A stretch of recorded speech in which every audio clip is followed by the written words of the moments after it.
Hello everyone, welcome to my channel Asterisk. The train groaned as it slowed into the frontier town, its iron wheels grinding against the tracks and steam hissing. Into the cool afternoon air, the sound echoed off the wooden storefronts where townsfolk paused. To see who might be arriving on the westbound line among the passengers, a young woman stepped carefully down onto the platform, clutching a small battered suitcase as though it held the weight of her entire life, her dress chosen with such care. Before the journey was creased and rumpled from days of travel, she smoothed it quickly with one trembling hand, trying to hold herself together while her other hand gripped the handle of her case so tightly that her knuckles showed white. She had crossed miles of endless plains and nights of loneliness with only hope to guide her, and now she had arrived believing this moment would be the beginning of a new life. Her eyes searched the faces gathered at the station, cowboys lounged against posts, curious eyes following her movements as they spat tobacco into the dust, a pair of shopkeepers. Wives leaned close, whispering behind their gloved hands, while a child darted between skirts, chasing after a mangy dog. Then through the haze of steam she saw him. A tall man in a wide-brimmed hat stepped forward, shoulders, squared boots striking the planks with weight. Her heart leapt in relief. This must be him, the man who had written the letters, the man who had promised her a home and a place by his side. She lifted her chin and tried to smile, though her lips trembled. "Sir," she ventured softly, hopeful that he would recognize her voice from the letters. His eyes swept over her face, then down the length of her figure. A shadow fell across his expression, and in that instant she felt the change. His jaw tightened and his mouth thinned as if pressing back disappointment. He shook his head slowly before saying in a low, hard tone, "You're not what I expected." The words landed like a strike across her heart. Her breath caught, though she forced the smile to remain. I came as requested," she stammered. "I followed the letter just as you asked." But the man turned his gaze away, already retreating, though he still stood in front of her. "I asked for someone younger," he said flatly, each syllable blunt and merciless. Heat flooded her cheeks. Younger. She was only 24, too old perhaps for some, but she had never thought herself finished. She stood rooted to the platform, holding the suitcase tighter than ever. The man tipped his hat, a gesture that carried no warmth. "Sorry, miss, won't do." With that he turned and strode away, boots echoing against the planks until he disappeared into the press of people. She remained motionless, the crowd thinning around her as murmurs drifted through the air. "Poor thing," someone whispered. "Imagine traveling all this way only to be turned aside. Should have known better," another voice replied. The shame of their words pressed against her chest until she could hardly breathe. She lowered her eyes but refused to let tears fall in front of strangers. The train's whistle shrieked again, piercing and final. The conductor gave her a pitying glance, but he turned away with his duties, and the train began to pull from the station, its iron wheels clattering down the line with a fiend rhythm that sounded too much like departure, too much like abandonment. She had no return ticket, no family waiting back east, nowhere to go. But forward and forward had just been stripped away by the time the platform cleared. Only she was left. She lowered herself onto a hard wooden bench, setting the suitcase by her feet and folding her hands in her lap as though stillness might keep her from breaking. Shadows stretched long as the sun sank lower. The breeze cooled and she drew her thin shawl tight around her shoulders. Inside her case were the last remnants of her life, a worn Bible, 2 plain dresses, and the shawl. She now clung to everything she had left in the world. "Don't fall apart," she whispered to herself. "Not here, not now." Children darted past, their eyes lingering on her with open curiosity before they burst into giggles and vanished. She gave them a faint smile, but inside she hollowed further. The blacksmith's hammer rang from the far street. The bark of a dog carried from the livery, and from the saloon drifted bursts of laughter and the tune of a fiddle, all of it loud and alive, all of it reminding her she did not belong. She closed her eyes, wishing for a moment she could vanish into the dusk, but when she opened them, nothing had changed. She was still alone, still unwanted, still a foolish girl who had pinned her future on the letters of a stranger. "Lord," she breathed, barely audible, "what am I to do?" The wind stole the words before they could carry. She thought of her long train ride, of the endless hours where she had looked out across rolling plains, imagining the cabin she had been promised. She had seen smoke rising from its chimney in her mind, heard children's laughter in the yard, pictured a husband with steady hands and maybe even gentle words. It had carried her through the hunger and the loneliness of the journey, but here at the end of the line, all of it had crumbled like dust. The station master came sweeping the steps nearby. He gave her a look, half sympathy, half irritation, as though she were clutter in his way. "Train's gone till tomorrow," he muttered. She nodded faintly, unable to answer tomorrow, but where would she go? She had no coins for a room, no kin in this town, no man to claim her. She pulled her shawl tighter as the evening wind stirred dust across the planks. His rejection echoed again in her mind. "You're not what I expected." The word stripped her bare, reducing her to nothing more than a parcel misdelivered, a package returned. Hunger clawed at her belly. She had not eaten since dawn, and the few coins left in her purse were meant for emergencies. Yet what could be more dire than this? Lamps began to glow in the saloon, and general store golden light spilling across the purple dusk. Music mingled with laughter rolling across the street until it felt like the whole town was laughing at her. She sat in the shadows like a ghost, unseen, unwanted, aching in every corner of her heart. The following morning dawned clear and cold, the kind of morning where the air seemed to bite against the skin, and the light came sharp across the prairie. The woman still sat on the edge of the station bench, her shawl wrapped tightly around her shoulders. Her eyes were rimmed red from the restless night, and her body stiff from trying to sleep upright. But the town around her stirred with new life, wagons rattling over the rutted street, shopkeepers pulling open their shutters, and ranchers riding in for supplies. She felt invisible to them, a shadow clinging to the corner of the station steps, and yet she could not bring herself to move, for there was nowhere else to go. Across the street, a rancher guided his wagon into town. His figure was tall, broad-shouldered, his movement steady but deliberate. His hat shaded his face from the rising sun, and his coat hung heavy across his frame. Beside him on the bench of the wagon sat a little girl, her hair in a loose braid, ribbons faded and frayed from long use. She held a small rag doll against her chest, and though her feet swung idly from the high seat, her eyes were solemn, watching everything with the sharp attention of a child who had already learned too much of loss. The rancher tied his horses outside the general store and helped his daughter down. His hands were careful as they lifted her small frame from the wagon and set her on the ground. She clutched his hand tightly as they walked together into the store. For a moment the woman at the station thought nothing of them, but when they emerged a short while later, their arms carrying sacks of flour and salt pork, the little girl looked across the street, and her gaze locked onto the figure of the stranger sitting on the bench. Something in that look held longer than mere curiosity. The girl tugged at her father's sleeve, whispering words he did not seem to want to hear. He followed her gaze and saw the woman on the bench. His expression hardened, not with cruelty, but with the cautious reserve of a man who had long ago learned not to let strangers close. He gave the woman only a brief glance, then urged his daughter back toward the wagon, but the girl hesitated, her small boots scuffing against the packed earth. The woman lowered her eyes, embarrassed to be caught staring, yet when she looked up again, the child was still watching her. The little rag doll was clutched tightly in her arms, and her lips pressed together as if she was fighting to say something. She dared not speak. The rancher spoke low, bending toward his daughter, and she nodded reluctantly, climbing back onto the wagon seat. Still she twisted in her place to look back at the woman, even as the wagon began to move down the street.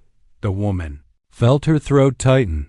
She had been ignored, scorned, overlooked since the moment she stepped from the train, yet the gaze of that small child had reached her like nothing else. It was not pity, not judgment, but recognition, as if the girl had seen her loneliness and understood it. She swallowed hard and tried to turn away, but when the wagon passed again later in the afternoon, the little girl's Eyes found her once more. This time the rancher brought the wagon to a halt near the feed store. The girl slid down, clutching the rag doll, and without waiting for her father's full permission, her small feet carried her across the dusty street straight toward the station bench. The woman blinked in surprise as the child stopped before her, lifting her chin with innocent courage. "Hello," the girl said simply. Her voice was soft, but it carried clearly through the still air. The woman shifted uncertainly and managed a faint smile. "Hello there," she replied. Her own voice sounded strange to her ears, rough from disuse. "What's your name?" The child hugged her doll tighter. "Sarah," she answered. Then, with childlike boldness, she asked, "Why are you sitting here all alone?" The woman faltered. Her story was too heavy for small ears, yet the honesty in the girl's eyes made it impossible to lie. "Because I have nowhere else to go," she said quietly, Sarah's brow furrowed with sympathy beyond her years. She glanced back toward the wagon where her father stood, watching his jaw tight, his posture guarded. Still, the girl turned back and edged closer. "You look sad," she whispered. "Mama used to look sad before she—" Her voice trailed off and her eyes dropped to the doll in her arms. The woman's heart clenched. She did not need to hear the end of the sentence to understand. She reached out without thinking, smoothing a strand of hair from Sarah's forehead. "I'm sorry," she murmured.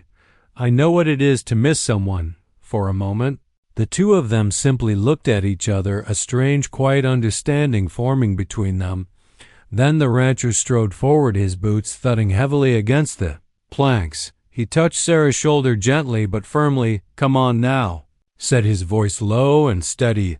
"Don't trouble the lady." His eyes met the woman's only briefly, and there was no unkindness in them, only a wall of distance meant to keep strangers from drawing near. Sarah opened her mouth to protest, but the look on her father's face silenced her. She nodded and let him guide her back toward the wagon. Yet even as she climbed onto the bench, she turned once more, her eyes lingering on the woman with a longing that the woman could not forget. She sat frozen on the bench long after the wagon rattled away, the imprint of that small hand tugging at her sleeve still burning against her memory. The late afternoon sun slanted low across the dusty street, painting long shadows that clung to the edges of the wooden buildings, as if even the town itself was weary of rejection and whispers. The bride sat stiff on the wagon bench, her lace dress wrinkled, her bonnet slightly askew, her hands clenched so tightly in her lap that her knuckles were pale as bone. She had arrived with hope, with letters tucked into her chest, with a promise that someone here, anyone, would want her, but hope had thinned like smoke on the prairie wind. And now silence pressed down upon her, heavier than the heat of the day. Men leaned on porch rails with idle curiosity. Women tugged their children inside, and Cowboy, standing by the hitching posts, traded glances as though the sight of her was an embarrassment. Left too long in the open, no one wanted her, at least no one brave enough to claim her. The station master coughed awkwardly, muttered about schedules, then shuffled off, leaving her alone on the wagon seat, exposed to the scrutiny of a town that had already judged her unworthy. She stared at her boots, scuffed from travel, wishing the ground might swallow her whole, and then a small tug at the hem of her skirt startled. She blinked down, expecting perhaps a stray dog or the wind's trickery. Instead, she saw a girl no older than 6, barefoot, with tangled hair the color of chestnuts and eyes so wide and earnest they seemed to catch every light left in the street. The child tilted her head back, studying the bride's face as though searching for something she desperately needed but had not dared to ask before. The bride's lips parted, but no sound came. The townsfolk had turned away from her, but here was one small soul, unafraid, rooted in front of her like a wildflower pushing through cracked earth. The child's hand, dusty and thin, clutched at her skirt fabric as if anchoring herself against the fear of rejection she knew too well. She leaned closer, voice barely more than breath, a whisper soft enough to hide from the crowd yet strong enough to change the course of 2 lives. "Can you be my mommy?" The words struck like a bell in the silence, ringing through the bride's heart with a clarity that made her chest ache. Tears burned her eyes before she could stop them. She pressed her gloved hands to her lips, trembling, as if afraid the slightest movement might shatter the fragile hope resting between them for a moment. The dusty street fell away, the stares of the town dissolved, and only that voice remained, that plea woven with innocence and need. The bride leaned forward, her breath catching, her bonnet's shadow falling over the little girl as if she were already sheltering her beneath its brim.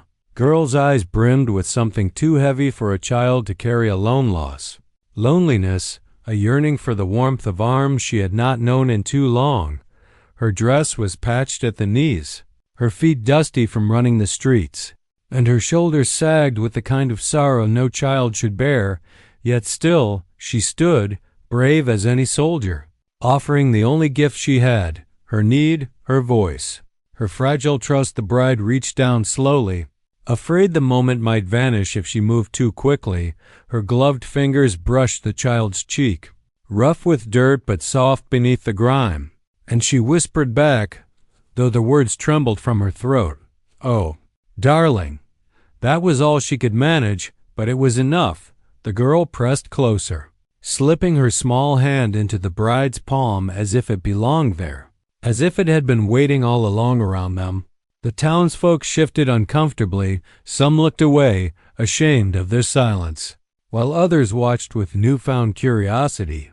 The rejected bride was no longer simply a stranger abandoned on a wagon seat. She was now something more, a figure, cradling a whisper that might bind her, not just to one soul but to the heart of the town itself. Yet in that moment, she did not care about the onlookers or the judgments. All she felt was the fragile weight of that little hand. All she heard was the echo of that whisper that filled the emptiness in her chest. For the first time since she left everything behind, the bride did not feel unwanted. For the first time, she felt chosen. Chosen not by a man seeking a helper for his homestead, not by a contract written in ink and obligation, but by the honest, trembling request of a child whose world had been cracked open by loss. The bride bent low, gathering the girl carefully into her arms. As though afraid she might break, the child melted against her shoulder, sighing a sound that was half sob, half relief. And wholly pure, the bride closed her eyes, rocking gently, her heart thundering like the hooves of wild horses across the plain. She did not yet know the girl's story, did not know where she belonged or why she was alone. But she knew this: she would never let her go. The whisper had bound them, mother and daughter, not by blood but by need, by choice, by the kind of love that bloomed strongest in barren soil.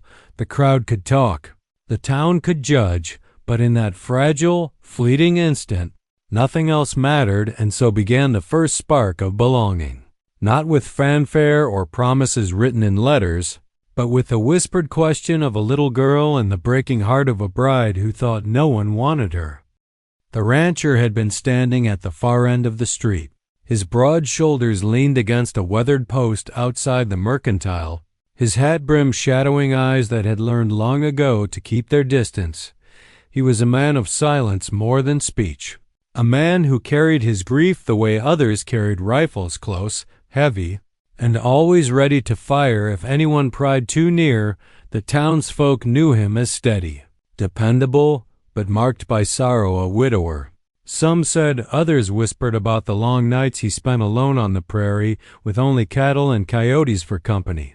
He had not come to watch the bride, he had come for feed, for supplies, for the business of a man who survived by routine and the sweat of his own work. But when the wagon had rolled in and the murmurs spread down the street like wildfire, his eyes had lifted. Almost against his will he had seen her there, lace wilting in the sun, hope crumbling in the silence of the crowd, and something deep inside him had flinched. Yet he did not move. He had taught himself long ago that watching was safer than stepping forward, that attachments brought loss, and loss brought the kind of ache no whiskey nor prayer could ever soothe. So he stayed back, silent as the cedar fence posts lining his ranch, letting the world decide the fate of the stranger in white. And then he saw it, the small figure breaking from the shadows of the boardwalk, The child he knew, the one who had run half wild through the streets since her father had gone into the ground and her mother had been taken by fever, the girl who wandered.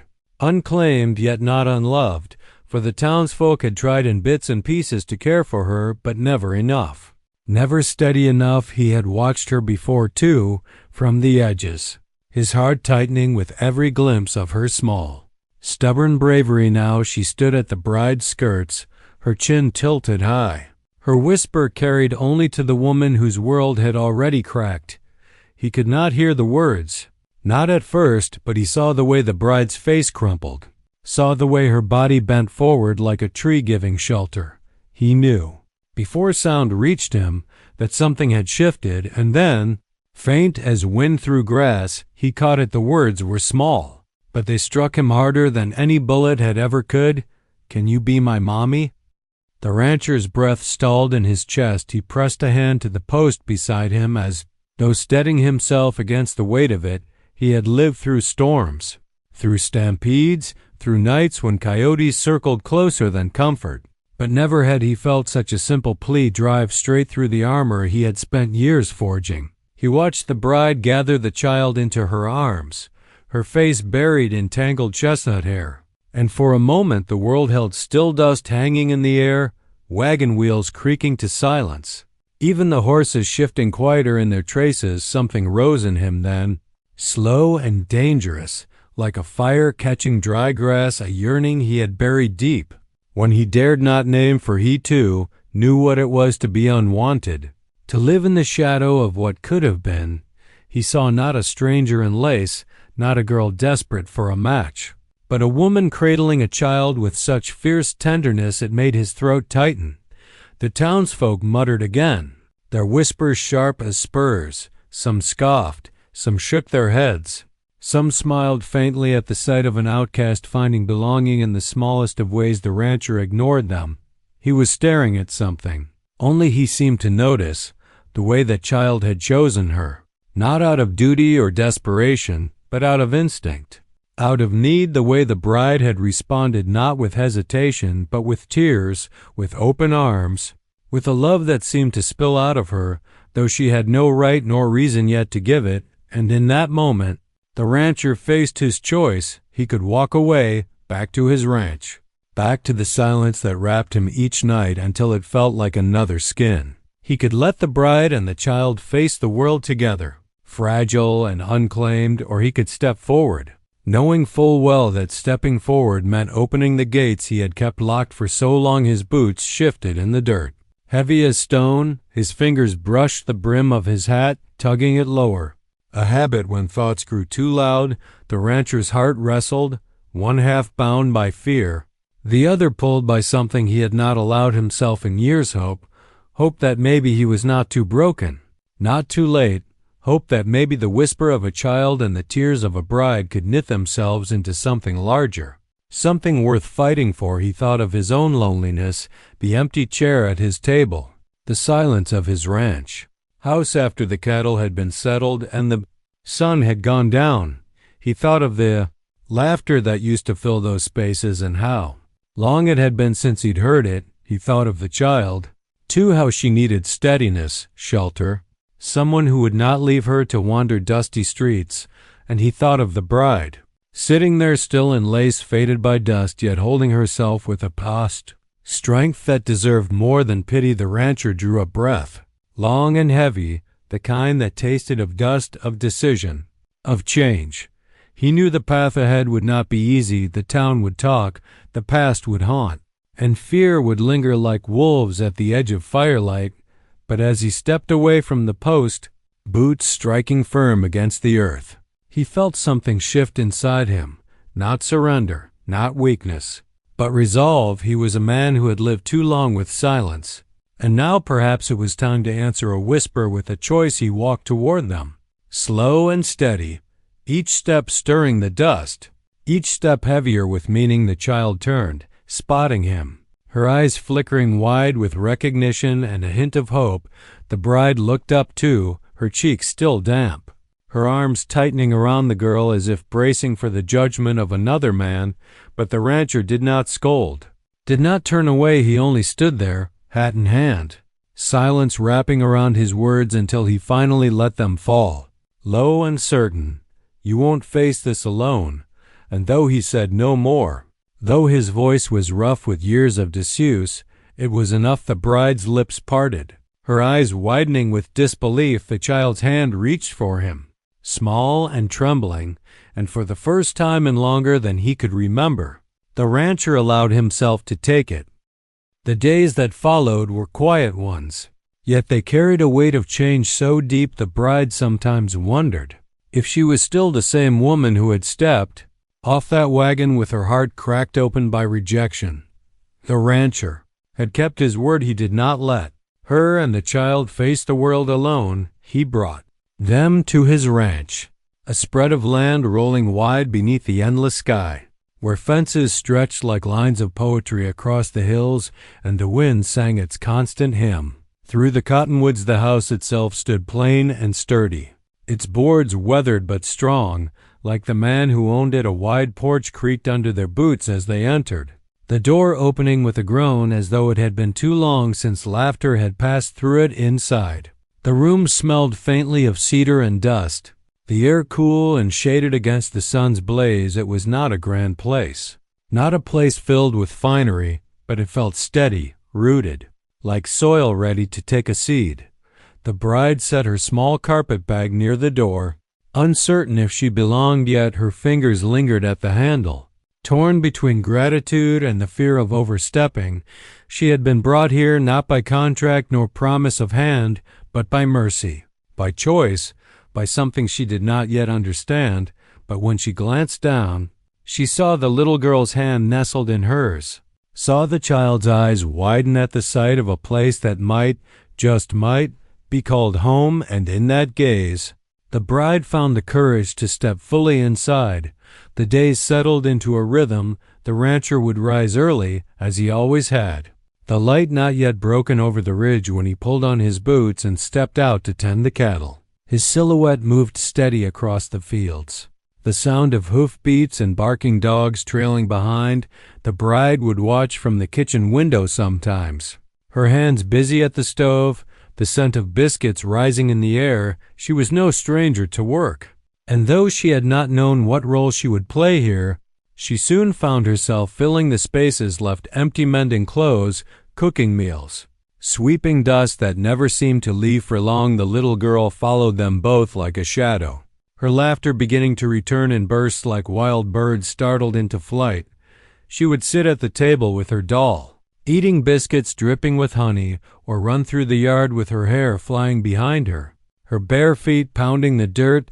The bride brushed that hair each evening, gentle strokes until the tangles gave way. Humming lullabies she had carried from her own childhood, the child would rest her head against the bride's arm, eyes heavy with sleep, and whisper again, not "Can you be my mommy this time?" but "Good night, mama." And each time, the bride's chest ached with joy so sharp it almost hurt. The rancher said little, but his action spoke louder than words. He fixed a loose hinge on the door so it would not rattle in the wind. He built a small shelf near the girl's bed for her doll and carved a wooden horse to sit upon it. He brought back fabric from town, rough but serviceable, so the bride could sew dresses for the child when he came in from the fields. Weary and dust-covered, he would pause in the doorway, his eyes softening at the sight of the two of them bent over needle and thread or a book read aloud by lamplight. He never stayed long in those moments, but the way his shoulders eased told the bride more than words could ever say. Slowly, the distance between them began to shrink. The bride would leave a plate of food warming for him when he returned late, and he would tip his hat in silent thanks. The child would tug him into games, insisting he sit at the table for tea parties with empty cups and two small chairs. He would grumble, his voice low and rough, but he always sat, his large hands awkwardly holding the tiny cup until the girl dissolved into laughter. The bride watched those moments, her heart swelling at the sight of the man she thought untouchable, allowing himself to be softened by a child's love trust. Grew like grass after rain, quiet, steady, unnoticed, until suddenly the fields were green. She began to share pieces of herself in the quiet evenings, telling stories of where she had come from, of the letters she had written in hope of a new life. She spoke haltingly at first, expecting judgment, but the rancher only listened, his gaze steady, his silence heavy with understanding. He shared little of his past in return, but when he did, when he spoke of loss, of the empty chair at his table, of the nights too quiet to bear, his voice cracked in ways that told her more than words ever could. She did not press him further, only laid her hand gently over his on the table, and in that touch was all the comfort he would allow himself to take. There were hardships.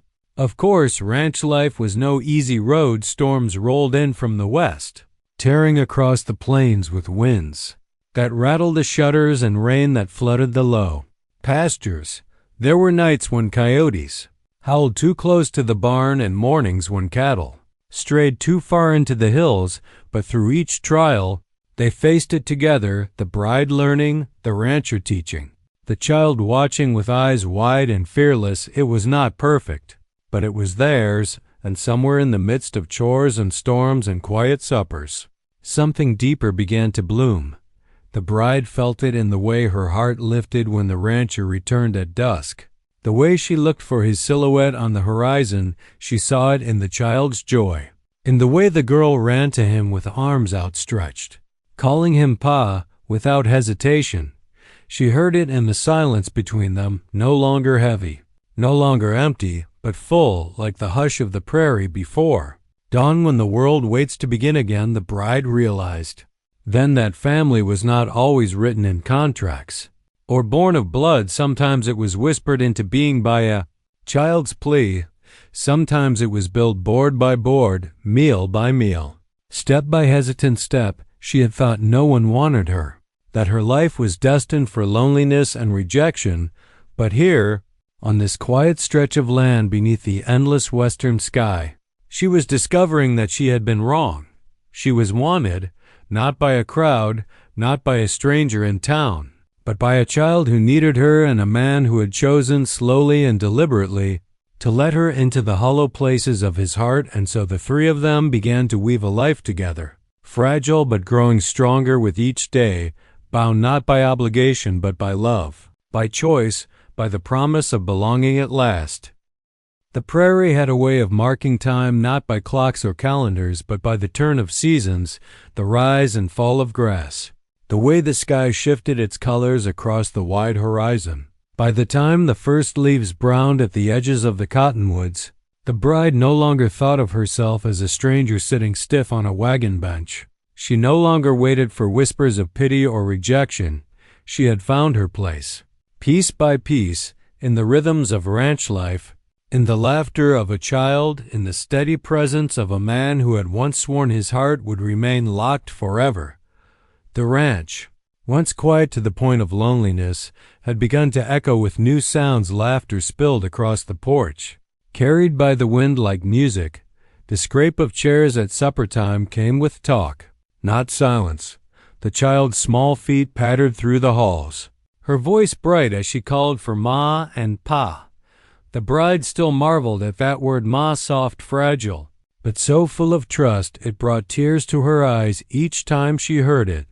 She had thought herself unwanted, cast aside like a parcel no one cared to claim. And now she was the anchor of a little girl's world. The rancher, too, had changed in quiet ways. The hardness in his eyes had softened, replaced by a light that came when he returned from the fields to see them waiting on the porch. He no longer ate meals in silence but asked, in his slow, careful way, about her day, about the child's games, about the stitches she'd sewn into a new dress. He still carried the weight of the past, but it no longer dragged him into solitude. It rested alongside new memories, lighter ones built with them one evening. As the sun dipped low and painted the sky with streaks of fire, the three of them sat on the porch steps. The child leaned against the bride, her head heavy with drowsiness after a day of chasing chickens across the yard. The rancher sat nearby, his hat resting on his knee, his gaze fixed on the horizon but his thoughts clearly elsewhere. The air was warm, the world quiet save for the lowing of cattle in the distance and the chirp of crickets beginning their nightly song. Bride smoothed the girl's hair, her hand lingering in gentle strokes. She felt the weight of the moment pressing on her chest, not heavy, but full. She turned her gaze to the rancher, catching the way he looked at her then, not as a stranger, not as a burden, but as something far more. His eyes held a question unspoken, one that had been building with each shared meal, each quiet evening, each small act of care. He shifted, cleared his throat, and finally let the words fall, low and steady. I reckon this place. It's better with you here. His voice cracked slightly, the admission raw, but it carried more than just gratitude. It carried choice, intention, the kind of commitment that could not be written in any letter nor bargained in any deal. The bride's heart stilled, then raced, her breath catching as she searched his face for the truth she already felt beating between them. She wanted to speak, but the child stirred first, lifting her sleepy head and blinking at the two of them with the blunt honesty only a child could wield. She said softly, "You already are my mama. You already are my papa." And then, as if the world itself agreed, she nestled between them, one small hand finding each of theirs, binding them together more surely than any vow. The bride's eyes filled with tears. She clasped the child's hand, then felt the rancher's calloused fingers close over hers on the other side. It was not a grand declaration, not a church wedding with flowers and bells, but it was a covenant nonetheless in that circle of hands beneath the vast and endless sky. They became a family. The days ahead would not be without hardship. The land was still wild. Storms would still come, and the scars of their past would not vanish overnight, but now they would face it together. The bride had found her place. The child had found her parents, and the rancher had found his heart again as the stars broke one by one across the night sky.